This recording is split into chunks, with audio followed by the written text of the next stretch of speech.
بسم اللہ الرحمن الرحیم اللہم صلی علی محمد عبدک و رسولک علی المؤمنین والمؤمنات والمسلمین والمسلمات یا رب صلی وسلم دائما ابدا علی حبیبک خیر خلق کلہم اللہم سلم لنا رمضان وسلمنا رمضان لنا وتسلمہ متقبلا۔ رمضان شریف بڑی تیزی سے گزر رہا ہے۔ آج آخری عشرے کا پہلے عشرے کا اختتام ہے، جو رحمت تھا۔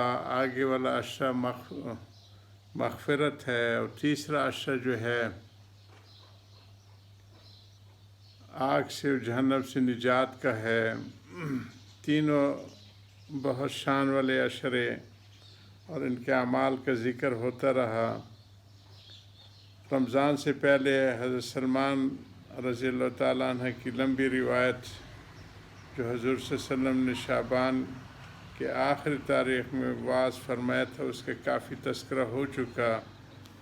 تفصیل و تشریح بھی ہم لوگوں نے پڑھی۔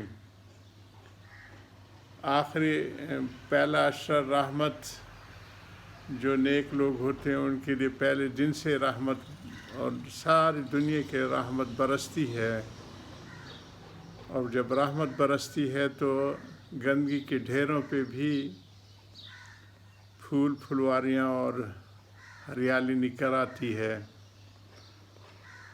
تو اس کی بارش کا نتیجہ ہوتا ہے کہ جو چھوٹے موٹے گناہ ہوتے ہیں وہ تو دھل جاتے ہیں پہلے ہی عشرے میں۔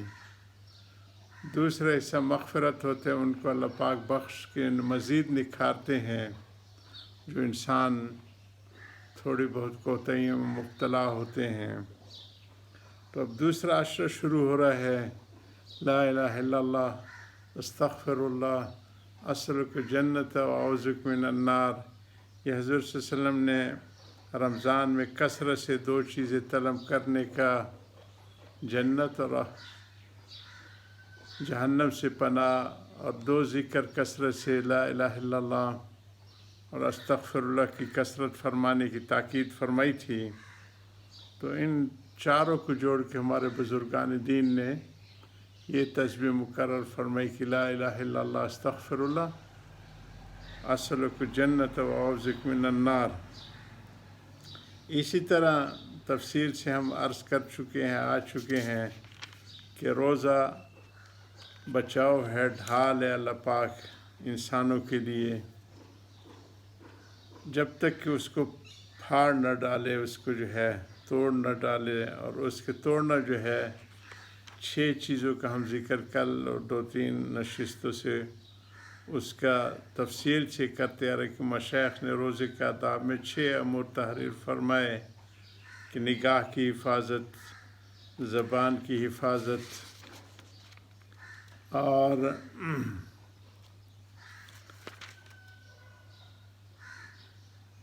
اعضاء و جوارح کی حفاظت، اور 5ویں جو ہے افطاری کے وقت حلال مال سے افطار کرنا۔ اسی طرح 6 حضرات فرماتے ہیں، 6 چیز جس کا لحاظ روزہ دار کے لیے ضروری فرماتے ہیں یہ کہ روزے کے بعد اس سے ڈرتے رہنا کہ قبول ہوا ہے یا نہیں ہوا، خوف اور رجاء کی کیفیت ہو، کرے بھی اور ڈرے بھی۔ یہ 6 چیزیں تو عام صلحاء نیک لوگوں کے لیے بتائی گئی۔ 7ویں چیز مقربین کے لیے، اور اس کا ذکر بھی ہم گزشتہ کل والی نشست میں کر کے آئے ہیں کہ دل کو اللہ کے سوا کسی چیز کی طرف متوجہ نہ ہونے دے۔ مفسرین نے لکھا ہے کہ کتب علیکم الصیام میں آدمی کی ہر جز پر روزہ فرض کیا گیا ہے۔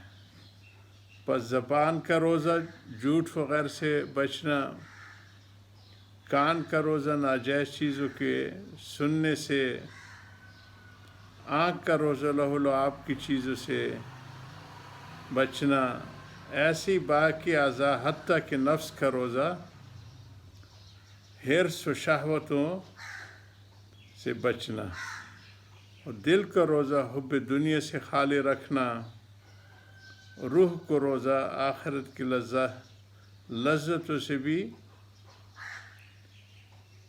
زیادہ اس پہ نہ پڑنا، اس کی، اور سر خاص کا روزہ غیر اللہ کے وجود سے بھی احتراز ہے، کسی مخلوق کے اوپر نظر نہ جائے سوائے اللہ سبحانہ تعالیٰ کی۔ روزہ الحمدللہ مسلمانوں میں جو ہے کلمہ شہادتین کے بعد جو 4 چیزیں ہیں، نماز، روزہ، حج اور زکوٰۃ، اس کا اہتمام تو الحمدللہ مومن کرتے ہیں، جو نہ کرنے والوں کے لیے وعید ہے، آج اس کو ہم شروع کر رہے ہیں۔ عن ابو ہریرہ رضی اللہ عنہ ان رسول صلی اللہ علیہ وسلم قال من افطر یوما من رمضان، آخر حدیث۔ نبی کریم صلی اللہ علیہ وسلم کا ارشاد ہے کہ جو شخص بلا کسی شرعی عذر کے ایک دن بھی رمضان کا روزے کو افطار کر دے، چھوڑ دے، غیر رمضان کا روزہ چاہے تمام عمر کے روزے رکھے، اس کا بدل نہیں ہو سکتا۔ یہ احمد و ترمذی اور ابو داؤد ابن ماجہ بخاری میں یہ حدیث نشر ہوئی ہے۔ بعض علماء کا مذہب، جن میں حضرت علی کرم اللہ وجہہ وغیرہ حضرات بھی ہیں، اس حدیث کی بنا پر یہ ہے کہ جس نے رمضان المبارک کا روزہ بلا وجہ کھو دیا، اس کی قضا ہو ہی نہیں سکتی، چاہے عمر بھر روزے رکھتا رہے۔ مگر جمہور فقہا کے نزدیک اگر رمضان کا روزہ نہیں رکھا، ایک روزے کے بدلے ایک روزے سے قضا ہو جائے گی۔ اگر روزہ رکھ کر توڑ دیا تو قضا کے ایک روزے کے علاوہ 2 مہینے کے روزے کفارہ کے ادا کرنے سے فرض ادا ذمہ سے ساقط ہو جاتے۔ البتہ وہ برکت اور فضیلت جو رمضان مبارک کی ہے ہاتھ نہیں آ سکتی۔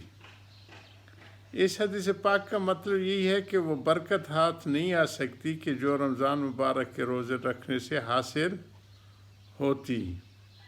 یہ سب کچھ اس حالت میں ہے کہ بعد میں قضا بھی کرے، اور اگر سرے سے رکھی ہی نہیں، جیسے کہ اس زمانے کے بعض فساق کی حالت ہے، تو اس کی گمراہی کے کیا پوچھنا۔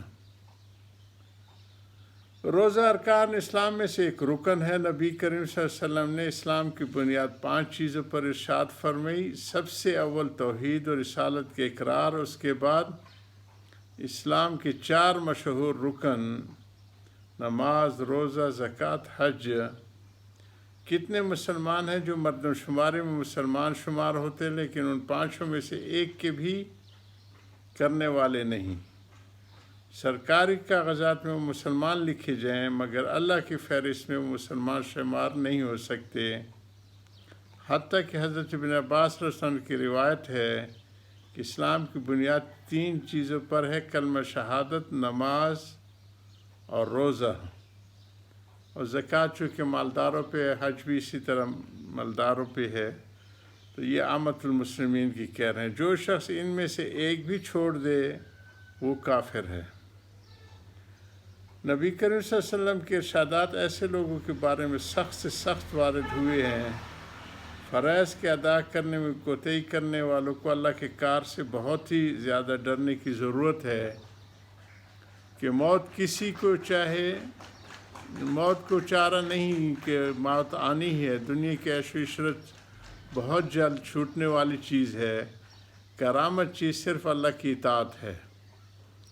بہت سے جاہل تو اتنے ہی پر کفایت کرتے ہیں کہ روزہ نہیں رکھتے، لیکن بہت سے بددین زبان سے بھی اس قسم کے الفاظ بک دیتے ہیں کہ جو کفر تک پہنچا دیتے ہیں۔ مثلا روزہ وہ رکھے جس کے گھر کھانے کو نہ ہو، یا ہمیں بھوکا مارنے سے اللہ کو کیا مل جاتا ہے۔ اللہ تعالی ہم اس کو بچائے ہمیں اس طرح کی بدبختی سے۔ وآخر دعوانا الحمدللہ رب العالمین۔